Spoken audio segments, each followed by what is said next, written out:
నమస్తే. ఈరోజు న్యూస్ అనాలిసిస్లో ముందుగా నమస్తే తెలంగాణ పేపర్లో వచ్చిన వార్తలను చూద్దాం.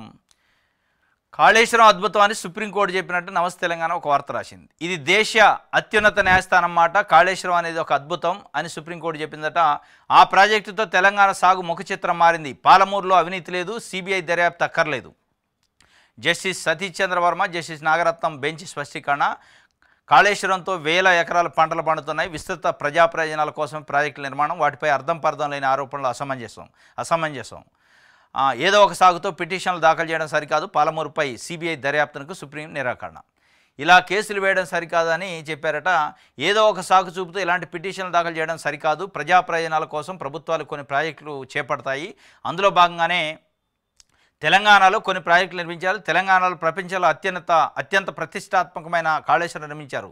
దీనివల్ల కొన్ని వేల ఎకరాల్లో సాగు జరుగుతున్నది. తెలంగాణ వరి ధాన్యము సాగులో ఎంతో పురోభివృద్ధి సాధించిందని చెప్పి జస్టిస్ సతీష్ చంద్ర వర్మ, అదేవిధంగా జస్టిస్ నాగరత్నం ఇద్దరు పాలమూరు రంగారెడ్డి ఎత్తిపోతల పథకంలో అవినీతి జరిగిందనేందుకు ఎలాంటి ఆధారాలు లేవు, అలాంటి పిటిషన్లను విచారించే అవసరం కూడా లేదు, ఇందులో హైకోర్టు అన్ని విషయాలను పరిశీలించే తీర్పిచ్చింది, మళ్ళీ అందులో జోక్యం చేసుకునే అవసరం లేదు, ఈ అంశంపై కేంద్ర విజిలెన్స్ కమిషన్ ఇచ్చిన నివేదిక కూడా చాలా విషయాలపై స్పష్టత ఇచ్చింది అని చెప్పి జస్టిస్ నాగరత్నం గారు అన్నారు. ఎందుకు చెప్పింది సుప్రీంకోర్టు? ఒకవైపు కాళేశ్వరం పైన పీసీ ఘోష్ కమిషన్ విచారణ చేస్తుంది, జస్టిస్ పీసీ ఘోష్ కమిషన్. దానికోసం ఈ నెల 5 లోపు కేసీఆర్ని అటెండ్ కండి, హాజరు కండి కమిషన్ ముందని చెప్పి నోటీసు కూడా ఇచ్చింది హరీష్ రావుకి, ఈటెలందరికీ కూడా.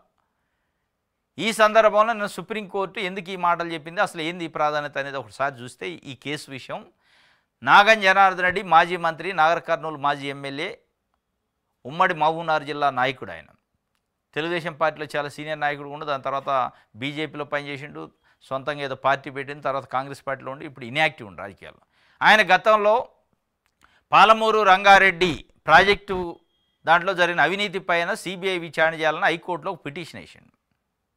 ఇది కాళేశ్వరానికి సంబంధించి కాదు ఆయన పిటిషన్, పాలమూరు రంగారెడ్డి ఎత్తిపోతల పథకంలో జరిగిన అవినీతి పైన హైకోర్టు డిస్మిస్ చేసింది. ఆ డిస్మిస్ చేసిన దాన్ని సవాల్ చేస్తూ సుప్రీంకోర్టులో స్పెషల్ లీవ్ పిటిషన్ ఎస్ఎల్పి వేసిండు నాగం జనార్దన్ రెడ్డి గారు 5 సంవత్సరాల క్రితం. 5 సంవత్సరాల నుంచి విచారణ జరుగుతుంది సుప్రీంకోర్టులో. నిన్న దానిపైన ఫైనల్ తీర్పు వచ్చింది. అవసరం లేదు, మీరు అడిగే సిబిఐ ఎంక్వైరీ అనేది అవసరం లేదు అని హైకోర్టు ఇచ్చింది. హైకోర్టు అన్ని పరిశీలించి ఇచ్చింది.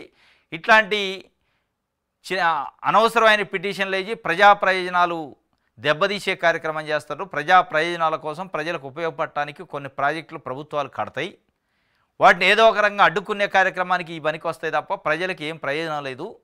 ఇప్పటికే కాళేశ్వరం లాంటి ప్రాజెక్టులు నిర్మించి చాలా తెలంగాణలో వేల ఎకరాలు లక్షల ఎకరాలు సాగు చేసే కార్యక్రమానికి ప్రభుత్వాలు నాంది బతుకుతుంటే మీరు అవినీతి పేరుతోనే ఇట్లా అవినీతి జరుగుతుంది అనే పేరుతో పిటిషన్లు వేసి అడ్డుకోవడం సరికాదు, అవసరం లేదు సిబిఐ ఎంక్వైరీ అని సుప్రీంకోర్టు కూడా డిస్మిస్ చేసింది. ఆ సందర్భంగా సుప్రీంకోర్టులో బెంచ్ జడ్జెస్ మాట్లాడిన మాటల్లో ఒక కాళేశ్వరం అనే ఒక పదం వచ్చిందంటే కాళేశ్వరం లాంటి ప్రాజెక్టుని తెలంగాణ ప్రభుత్వం అన్నది, కేసీఆర్ అన్నది తెలంగాణ ప్రభుత్వం నిర్మించింది, దాంతో రైతులకు మేలు జరుగుతుంది కదా, ఇట్లాంటి పిటిషన్లు వేయొద్దు అని చెప్పింది. ఇది ఆ పిటిషన్ సంబంధించి దానికి ఇక కితాబ్ ఇచ్చినట్టు అయిపోయింది. ఇక కాళేశ్వరం అద్భుతం అని సుప్రీంకోర్టు చెప్పింది కాబట్టి ఇంకేం ఎంక్వైరీలు అవసరం లేదన్నట్టు నమస్తే తెలంగాణ రాసింది. ఎంక్వైరీ వేరు, అవకతవకలు వేరు, వాళ్ళు చెప్పిన పద్ధతి వేరు. పాలమూరు రంగారెడ్డి పథకం పైన ఎత్తిపోతల పథకం పైన సిబిఐ ఎంక్వైరీ వద్దు కానీ కాళేశ్వరం అద్భుతం అని కూడా చెప్పింది. కానీ కాళేశ్వరం అద్భుతమే, కాళేశ్వరంలో కొన్ని పంటలు పండుతున్న మాట వస్తాయి, నీళ్ళు వస్తున్న మాట వస్తాయి, కానీ దాంట్లో కుంగుబాటు కానీ దాంట్లో జరిగిన అవినీతి గురించి వీళ్ళు చెప్తున్నారు ప్రభుత్వం, ఇప్పుడున్న ప్రభుత్వం. ఇది ఒక వార్త. అయితే రైతు బీమాకు సర్కారు దోకా చేస్తుందట. ఇన్సూరెన్స్ ప్రీమియం చెల్లించిన ప్రభుత్వం ఇంకా 100 కోట్లకు పైగా బకాయిలు, పరిహారం నిలిపేసిన జీవిత బీమా సంస్థ. రైతు బీమా అని కేసీఆర్ 2016లో పెట్టిండు ఒక స్కీమ్. రైతు అది ఒక కుంట, 1 ఎకరం, 100 ఎకరాలు, ఎన్ని ఎకరాలను ఉండే ఒక కుంట నుంచి రైతుకు పాస్బుక్ ఉన్న రైతు, అది అసైన్డ్ భూమి కానీ ఏ భూమి అయినా కానీ పాస్బుక్ ఉండుంటే ఆ రైతు అనివార్య కారణాల వల్ల ప్రమాదవశాత్తు కానీ సహజ మరణం కానీ జరిగితే చనిపోతే 5 లక్షల రూపాయలు బీమా పరిహారం వస్తుంది. అది కొత్తగా కేసీఆర్ పెట్టిండు, చాలా అద్భుతమైన స్కీమ్ వాస్తవంగా. అది చాలామంది రైతులు దాన్ని వాడుకున్నారు. చాలా కుటుంబాలు ఆ ఆసరాతో నిలబడ్డ పరిస్థితి. చిన్న పిల్లలు ఉండి కూడా తల్లి తండ్రులు చనిపోతే, అంటే రైతు చనిపోతే వాళ్ళకి 5 లక్షలు టంచనగా 1 వీక్ లోపే అకౌంట్లో పడ్డాయి. చాలా అద్భుతమైన స్కీము, రైతులకు ఉపయోగపడే స్కీము, దాంట్లో డౌట్ లేదు. దాని విషయంలో కేసీఆర్ని 100కు 100% అప్రిషియేషన్ చేస్తారు రైతులు. ఆ స్కీమ్ 2016లో పెడితే ప్రతి సంవత్సరం 1400 కోట్ల రూపాయలు ఇన్సూరెన్స్ కంపెనీకి చెల్లించాలి. ఆ 1400 కోట్ల రూపాయలు రైతులు చెల్లించాలి. కానీ రైతులు చెల్లించలేని ప్రభుత్వం చెల్లిస్తుంది. ఒక్కొక్క రైతుకు 3556 రూపాయలు ఒక్కొక్క రైతు తరపున ఎల్ఐసి అనే సంస్థకు, life insurance corporation of India అనే సంస్థతోని ఒప్పందం చేసుకుంది ప్రభుత్వం. మా రైతులు ఇంతమంది ఉన్నారు, మా రైతుకు ఒక్కొక్క రైతుకి తలకి ఇంత మేము పే చేస్తాం, వాళ్ళకి ఏదన్నా మరణం జరిగితే మీరు 5 లక్షల రూపాయలు చెల్లించాలి ప్రీమియం అని ఒప్పందం చేసుకుని, ఆ ఒప్పందం ప్రకారం ప్రతి సంవత్సరం 1400 కోట్ల రూపాయలు ప్రభుత్వం రైతుల పక్షాన్ని చెల్లిస్తుంది. రైతు పైన ₹1 భారం పడకుండా. అవి 2 విడతలుగా చెల్లిస్తారు. ఇప్పుడు తెలంగాణలో కాంగ్రెస్ పార్టీ ప్రభుత్వం వచ్చాక కొంత బకాయి ఉందట, ఇప్పటికి 100 కోట్లు బకాయి ఉందట. అంటే టంచనగా టైంకి చెల్లించట్లే. ఇట్లాంటి ఇన్సూరెన్స్ల విషయంలో టైం ల్యాప్స్ అయితే ఇన్సూరెన్స్ రాదు, క్లెయిమ్ రాదు. రైతులు ఇప్పటికే ఇబ్బంది పడే పరిస్థితి, ఆందోళనలో ఉన్నారు. కాబట్టి టైంకి చెల్లించాలి. మిగతా విషయాలు వేరు, కానీ ఇది తప్పనిసరి. ఇప్పటికే రైతు భరోసా విషయంలో ప్రభుత్వం పైన ఒక రకంగా నెగిటివ్ ఒపీనియన్ ఉంది రైతుల్లో. ఇట్లాంటి రైతు బీమా విషయంలో కూడా ఏదైనా రైతు చనిపోతే బీమా రాట్లా, ప్రభుత్వం చెల్లించట్లేదంటే ఇక దుమ్మెత్తిపోస్తారు. కాబట్టి దయచేసి రైతుల పక్షాన, రైతుకు సంబంధించింది కాబట్టి చిన్న చిన్న రైతులకు సంబంధించి చనిపోయినప్పుడు వాళ్ళకి ఇచ్చే ఆసరా భరోసా 5 లక్షలకు సంబంధించి కాబట్టి టంచనగా మీరు ఇచ్చే 3556 రూపాయలు రైతు పక్షాన చెల్లించే కార్యక్రమం సంవత్సరానికి 1400 కోట్లు, 2 విడతలు 700 కోట్లు 700 కోట్లు అది చెల్లించే కార్యక్రమం ఇమీడియట్ చేయాలి. ఆగస్టులో దానికి మళ్ళీ రినివల్స్ ఉంటాయి. కొత్తగా ఎవరన్నా పాస్బుక్ వచ్చిన వాళ్ళు ఉంటే దాంట్లో ఎంట్రీ చేసుకునే కార్యక్రమం ఆగస్టులో వస్తుంది. అప్పటికల్లా పే చేస్తేనే రైతులకు మేలు జరిగింది తప్ప లేదంటే ఇక ఆగం ఉంటుంది. చాలా నష్టపోతారు రైతులు పాపం. రైట్, ఇది నమస్తే తెలంగాణ సంబంధించి. ఆంధ్రప్రభ చూద్దాం. మావో అగ్రనేత నంబాల హతం, ఛత్తీస్గఢ్ ఎన్కౌంటర్లో ఆయనతో సహా 27 మంది మృతి. మావోయిస్టులకు కోలుకోలేని దెబ్బ, 3 దశాబ్దాల్లో ప్రధాన కార్యస్థాయి నేత కోల్పోవడం ఇదే ప్రథమం. నంబాల కేశవరావు తలపై 1.5 కోట్లు అంటే ₹1.5 కోటి రివార్డు ఉందట. మృతుల్లో మరికొందరు కీలక నేతలు. ఎదురు కాల్పులో పోలీసు సహాయకుడి మృతి, మరొక జవానుకు గాయాలు కూడా అయినాయట. మావోయిస్టు అగ్రనేత నంబాల కేశవరావు నిన్న ఆయనతో పాటు 27 మంది చనిపోయారు. మృతి ఎన్కౌంటర్. ఛత్తీస్గఢ్ రాష్ట్రం నారాయణపూర్ జిల్లాలో అంబుజ్మాడ్ అడవుల్లో భీకరమైన పోరు జరిగింది. ఇటు భద్రతా బలగాలకి, అటు నక్సలైట్లకి, మావోయిస్టులకి. దాంట్లో నంబాల కేశవరావు ప్రధానంగా రాష్ట్ర ప్రధాన కార్యదర్శి హోదాలో ఉన్న వ్యక్తి. 30 ఏళ్ల మావోయిస్టు చరిత్రలో మొట్టమొదటిసారి చనిపోవటం ఇట్లాంటి ఎన్కౌంటర్లో. ఇదొక చరిత్ర. అయితే ఇంకో చరిత్ర ఏంటంటే,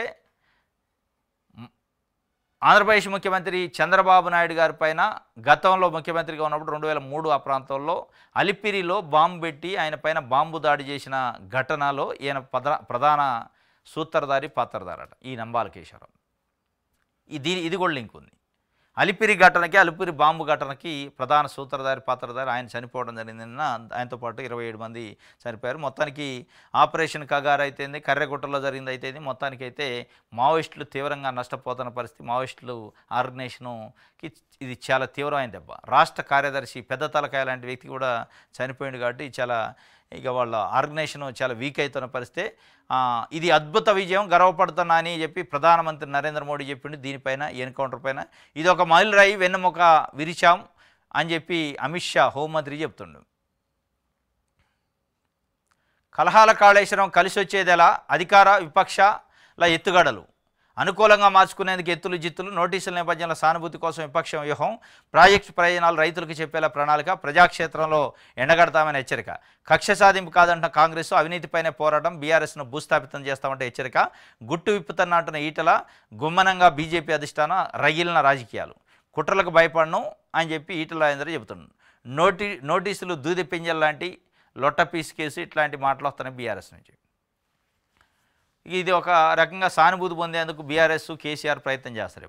నేను ఇంతగానో తెలంగాణ కోసం కొట్లాడి తెలంగాణ తెచ్చి బంగారు తెలంగాణ చేస్తే నాకు నోటీసులు పంపి నన్ను కేసులలో పెట్టే కక్ష సాధింపు వ్యవహారం చేస్తాడు, ఇది ఎంతవరకు కరెక్ట్ అని వాళ్ళు క్లెయిమ్ చేసే పరిస్థితి.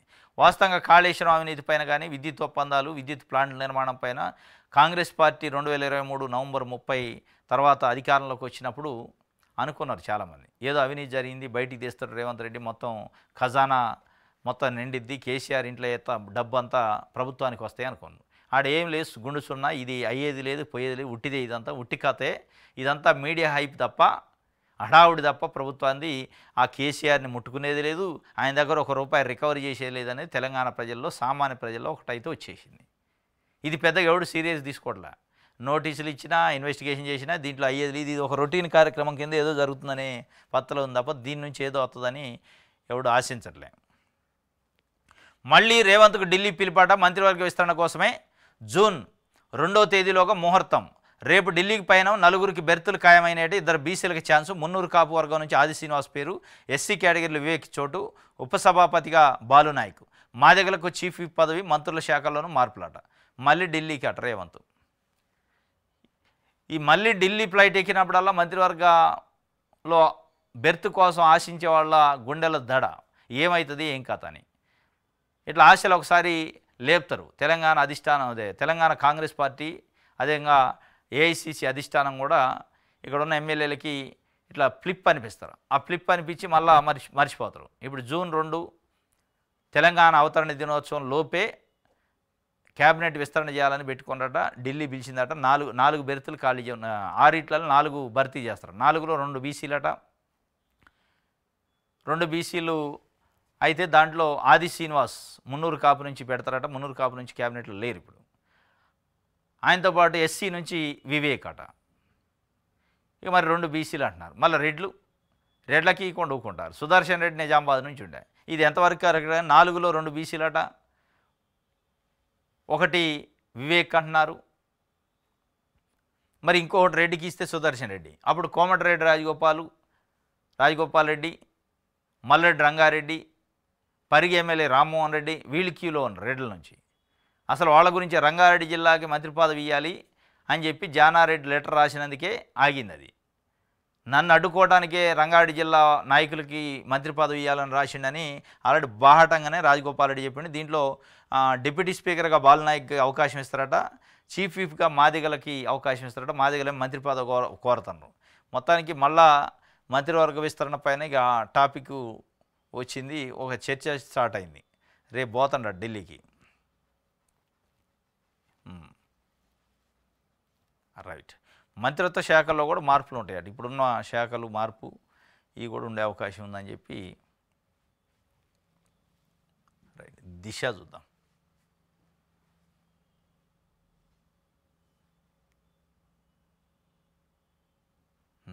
ఎన్ని నోటీసులు ఇచ్చినా ప్రభుత్వాన్ని వదలను, రాష్ట్రంలో ప్రజాపాలన కాదు కమిషన్ల పాలన, కాంగ్రెస్ బీజేపీ కలిసి డ్రామాలు ఆడుతున్నాయి, కాళేశ్వరం ప్రాజెక్టును విఫల ప్రయోగంగా చిత్రీకరించే ప్రయత్నం, ముమ్మాటికి న్యాయమే గెలుస్తుంది, ఎన్ని నోటీసులు ఇచ్చినా ప్రభుత్వాన్ని వదలట.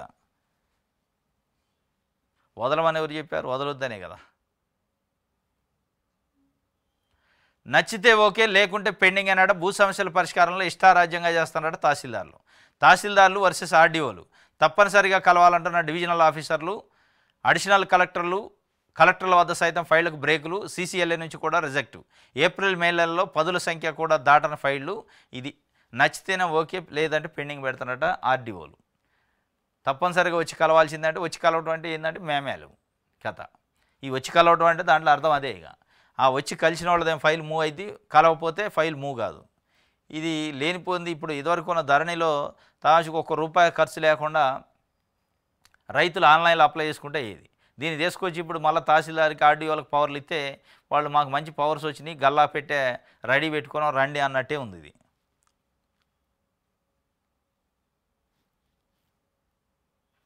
రైట్.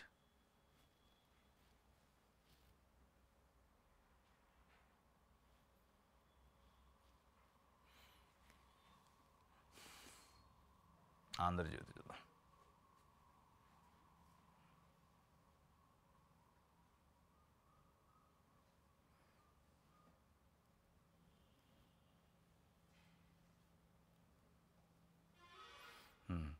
రాహుల్ సోనియాకు 142 కోట్ల లబ్ధి చేశారు. నేషనల్ హెరాల్డ్ మనీ లాండరింగ్లో వారికి అనిశ్చిత ప్రయోజనం. యంగ్ ఇండియా మోసపూరిత సంస్థ కాంగ్రెస్కి ప్రజలిచ్చిన విరాళాలను ప్రైవేట్ ఆస్తిగా మార్చే ఏర్పాటు. ఢిల్లీ కోర్టులో ఈడీ కేసు డాక్యుమెంట్లు 5000 పేజీలు ఉన్నాయి. మా స్పందన తెలిపేందుకే సమయం ఇవ్వండి. అభిషేక్ సింగ్ చెప్తుండు. జూలై 2 నుంచి 8 దాకా రోజువారీ విచారణ జరుపుతామన్న కోర్టు. రాహుల్కి సోనియా గాంధీకి 142 కోట్లు లబ్ధి చేకూర్చేదానికి యంగ్ ఇండియా అనే ఒక సంస్థ నుంచి అది ఒక కాంగ్రెస్కు ప్రజలు ఇచ్చిన విరాళాలని ప్రైవేట్ వ్యక్తులకి, అంటే రాహుల్ గాంధీకి సోనియా గాంధీకి వాళ్ళ ఆస్తుల కింద మలుచుకున్నారు కాబట్టి ఇది కేసు పెట్టమని ఈడీ చెప్తుంది. దానిపైన రోజువారీ షెడ్యూల్ రిలీజ్ అయిందట విచారణ సంబంధించి. మొత్తానికైతే రాహుల్ గాంధీ సోనియా గాంధీ ఉచ్చేసే కార్యక్రమం చేస్తున్నట్టే అనిపిస్తుంది.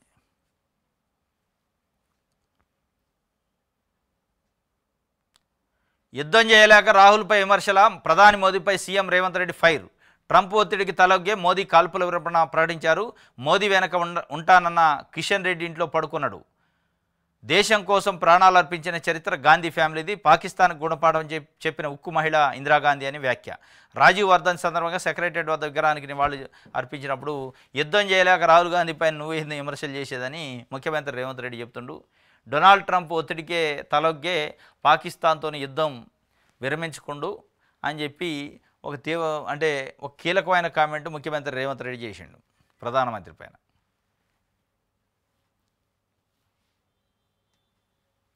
రైట్. ఆదాబ్ హైదరాబాద్.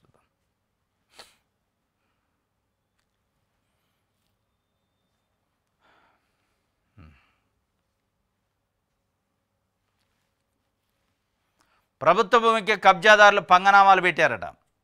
ఉప్పల్లో ప్రభుత్వ భూమిని లీజుకిచ్చి కోట్లు గడుస్తున్న అక్రమార్కులు, అధికారుల అండదండలతో అక్రమార్కుల ఆగడాలు, కంచె చేను మేసినట్టు ప్రభుత్వ భూమిని మింగేస్తున్న తిమింగలాలు, సోద్యం చూస్తున్న జిహెచ్ఎంసీ అధికారులు. అక్రమంగా ఇచ్చిన అనుమతులు రద్దు చేయటం కలెక్టర్ ఆదేశించినా పట్టించుకొని జిహెచ్ఎంసీ కమిషనర్. ప్రభుత్వ భూమి తాకట్టు పెట్టి 8 కోట్ల రుణం పొందిండట మార్గంటి కుటుంబ సభ్యులు. ఇది మార్గంటి రాజేందర్ రెడ్డి, ప్రవీణ్ రెడ్డి అట, రోహిత్ రెడ్డి. మేడ్చల్ మల్కాజిగిరి జిల్లా ఉప్పల్ మండలం ఉప్పల్ కల్సా గ్రామ పరిధిలో సర్వే నెంబర్ 581/1లో గల 217 ఎకరాల 34 కుంట్ల భూమి తెర వెనక జరుగుతున్న అక్రమ దందా తవ్వే కొద్దీ ఆశ్చర్యాన్ని కలిగించే విషయాలు వెలుగులోకి వస్తున్నాయి. ప్రజా సంక్షేమం కొరకు అప్పటి ప్రభుత్వం 208 ఎకరాల 33 కుంటల భూమిని సేకరించగా మిగిలిన 9 ఎకరాల 1 కుంట ప్రభుత్వ భూమిపై అక్రమార్కులు కన్నుబడింది. 217 ఎకరాలట. 217 ఎకరాల 34 కుంటల భూమి ఇది ఉప్పల్ కళాశాలలో. దానిపైన కన్నుబడ్డదట ఈ కబ్జా కోరులది. దానికి అక్కడ ఉన్న రెవెన్యూ ఆఫీసర్లు, జిహెచ్ఎంసీ ఆఫీసర్లు మద్దతు. స్వయంగా మేడ్చల్ మల్కాజిగిరి జిల్లా కలెక్టరు దాన్ని రద్దు చేయమంటాడు. పర్మిషన్ రద్దు చేయమని ఆర్డర్ ఇచ్చినా కానీ జిహెచ్ఎంసీ కమిషనర్ పట్టించుకోవట్లేదట. మరి వాళ్ళకి ఎన్ని సూట్ కేసులు అందని ఏం కథ తెలియదు కానీ పట్టించుకునే పరిస్థితి లేదట. దీనికి సంబంధించి ఈ 9 ఎకరాల 1 గుంట ప్రభుత్వ భూమి కబ్జా కోరల్లో చిక్కుంది. విషయం వెలుగులోకి రావడంతో స్థానిక తహసీల్దార్ రంగంలోకి దిగి సుమారు 2 ఎకరాల 1 గుంట ప్రభుత్వ స్థలాన్ని కబ్జాదారుల చెర నుండి విడిపించారు. అయితే దొంగలు ఉళ్ళు పంచుకున్నట్టు అన్న చందంగా మిగిలిన 7 ఎకరాల ప్రభుత్వ భూమి ఇంకా కబ్జాదారుల ఆధీనంలో ఉంది. మార్గంటి జశ్వంత్ రెడ్డి, మార్గంటి ప్రవీణ్ రెడ్డి, మార్గంటి రాజేందర్ రెడ్డి మరియు వారి కుటుంబ సభ్యులు ఈ భూ కబ్జాలో ప్రధాన పాత్రధారులుగా ఉన్నారు. ఇక్కడ ఆశ్చర్యకరమైన విషయం ఏంటంటే ఈ కబ్జాదారులు ప్రభుత్వ భూమిని యూనియన్ బ్యాంక్ ఆఫ్ ఇండియాలో తాకట్టు పెట్టి మార్గంటి రాజేందర్ రెడ్డి, మార్గంటి ప్రవీణ్ రెడ్డి, మార్గంటి సుమ్రిత్ రెడ్డి, మార్గంటి సుచిత్రారెడ్డి కోట్లు కొల్లగొట్టడం గమనార్హం.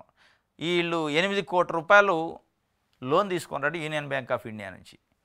ఈ కబ్జా చేసి ప్రభుత్వ భూమిని డాక్యుమెంట్లు క్రియేట్ చేసి ఈ డాక్యుమెంట్లే తనఖా పెట్టి 8 కోట్లు డబ్బులు కూడా తెచ్చుకున్నట్ట. మళ్ళీ కబ్జా కోరలో ఉన్నది మొత్తం 9 ఎకరాల ప్రభుత్వ భూమి ఉంటే దాంట్లో 2 ఎకరాల కబ్జా కోరల నుంచి అక్కడ ఉన్న తహసీల్దారి ఇడిపించిండట. ఇంకా 7 ఎకరాలు అట్లే ఉంది. ఆ 7 ఎకరాలు పెట్టి 8 కోట్లు తెచ్చుకుంటట. 8 కోట్లు తెచ్చుకోవడమే కాకుండా దాంట్లో షెడ్లు ఇవన్నీ కట్టిండు, గోడౌన్స్ కట్టి మంచిగా వాడుకుంటున్నారు. దీనిపైన ఏం చేసిండు జిల్లా కలెక్టరు అసలు వీళ్ళకి పర్మిషన్లు ఎట్లా వచ్చినాయి, పర్మిషన్లు క్యాన్సిల్ చేయండి అని జిహెచ్ఎంసీకి ఆదేశాలు ఇచ్చిండు. కానీ జిహెచ్ఎంసీ వాళ్ళు పట్టించుకునేటట్లేడు. కలెక్టర్ జిహెచ్ఎంసీ కమిషనర్కి అనుమతులు రద్దుకు జారీ చేసిన లేఖ అయితే ఉంది కానీ ఆడ రద్దు చేయట్లే. అంటే దీని వెనక సూట్ కేసులు మారినాయి. కోట్ల రూపాయల విలువైన భూమి సూట్ కేసులు మారినాయి. ప్రభుత్వ భూమి కబ్జాదారులు పంగనామాలు పెట్టారు. కబ్జాదారులు ఒక్కళ్ళే కాదు పంగనామాలు పెట్టారు. జిహెచ్ఎంసీ వాళ్ళు కూడా పెట్టారు. అధికారులు కబ్జాదారులు కలిసి కొమ్మక్కై పంగనామాలు పెట్టారు ప్రభుత్వ భూమికి. అధికారుల అనుమతి లేకుండా అధికారుల యొక్క సహకారం లేకుండా ఆ స్థాయిలో 7 ఎకరాల భూమిని కబ్జా చేసి 8 కోట్ల రూపాయలు లోన్ తీసుకునే పరిస్థితి ఉండదు. అధికారులు అండదండలు కంపల్సరీగా వాళ్ళు వీళ్ళు కలిసే పంగనామాలు పెట్టారు ప్రజల ఆస్తికి, దాంట్లో డౌట్ లేదు. ఇది ఉప్పల కళాశాల. మరి దీనిపైన ఇప్పటికైనా కలెక్టర్ అయినా స్పందించి నేను ఇచ్చిన ఉత్తర్వుల సంగతి ఏంది, ఏం చేసినామని కనీసం అడిగే పరిస్థితి ఉండాలి ఇప్పటికైనా. సాక్షి చూద్దాం.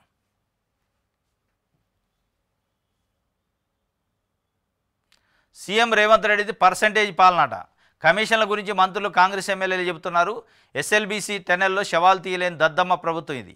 నోటీసులకు విచారణకు భయపడడం, ప్రభుత్వాన్ని వదిలిపెట్టడం బీఆర్ఎస్ వర్కింగ్ ప్రెసిడెంట్ కేటీఆర్ చెబుతున్నాడు. సీఎం రేవంత్ రెడ్డిది పర్సంటేజీల ప్రభుత్వమేనట. అంటే మన కొండ సురేఖ చెప్పింది కదా, మేము తీసుకోండి డబ్బులు, నేను తీసుకొని మిగతా మంత్రులు తీసుకుంటారేమని. లేదు నేను మమ్మల్ని అనలేదు, బీఆర్ఎస్ వాళ్ళని అన్నా అని ఆమె చెప్పింది. ఎవరన్నా తర్వాత ఎమ్మెల్యేలు మంత్రులు చెప్తున్నారు. ఆర్థిక మంత్రి ఛాంబర్లోనే కాంట్రాక్టర్ల పర్సంటేజీల పైన ధర్నా చేశారు. ఇదంతా కళ్ళ ముందు కనపడుతూనే ఉంది. దానిపైన ఇది పర్సంటేజీల ప్రభుత్వం. ఎస్ఎల్బీసీలో శవాలను తీయలేని దద్దమ్మను నువ్వేమి నోటీసులు, నీ కథ ఏంది, నిన్ను చూసి ఓడి భయపడతారని డైరెక్ట్గా కేటీఆర్ చాలా లైట్ తీసుకున్నట్టు అనిపిస్తుంది నోటీసుల్ని.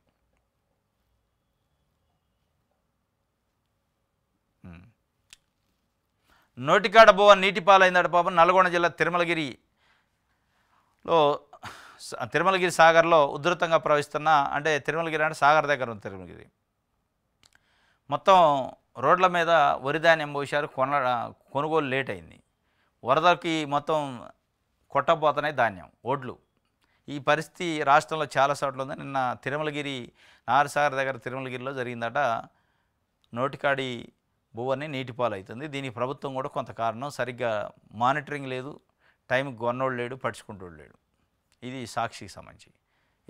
ఇది ఈరోజు న్యూస్ అనాలిసిస్. రేపు తాజా వార్తలతో తిరిగి కలుసుకుందాం. Thank you.